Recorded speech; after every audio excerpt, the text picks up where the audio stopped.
Well, they came to me and said that they, as Todd outlined, that they had this study done by a very illustrious group of people, and one of the major points was you must do something to improve what you're doing in the area of sports, because it's such a economical deal. It's business anymore, and they're saying that you're missing incredible amounts of revenue and the growth process of the economic development plan by not doing anything. They're doing things, but you got to grow that in the area of sport.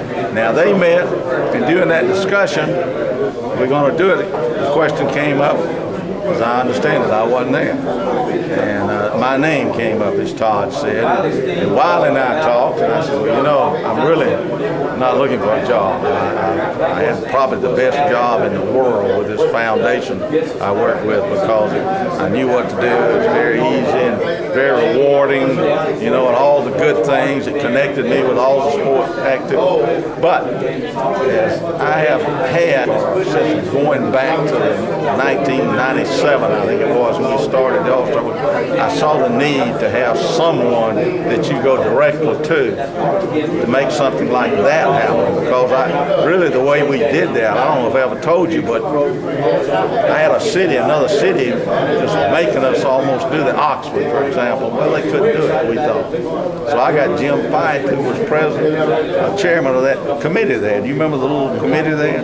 I said, Jim, you got to go get somebody to come to me with the willingness. Then he got the city, the mayor came, and so. But there ought to be someone that's looking for the event, and I've had that passion. I've shared that with everybody. So obviously my name came up, and after about 4 meetings, one of them a very long meeting with the mayor, and believing that he has a commitment to really do something, I agreed to do it. That's how it came about. Now, it's just that it's hard to get something back. It's much harder to get it than to keep it. And so that's one of the things that I think I understand, and I think we've got to, all the events we got to, you know, we're behind. The challenge is how quick, and of course I've been working at this for about a month now already, get ourselves updated, get a plan in place. It's going to take a step-by-step plan now. Obviously the easiest thing for me to go after is going to be amateur events, because I fully understand what makes them tick, and we've already made an incredible step forward with getting All-Star Week. Now the challenge is to double what happens there. See, not just have it, but to expand it.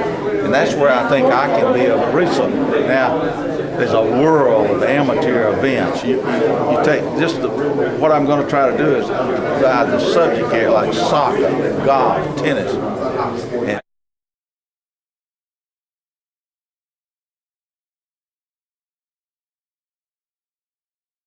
we had a game here before, it was the blue-gray game, and the city did a marvelous job doing that game. Like I said, I'm a native here, I grew up here, and I look forward to December 25th going to the blue-gray game.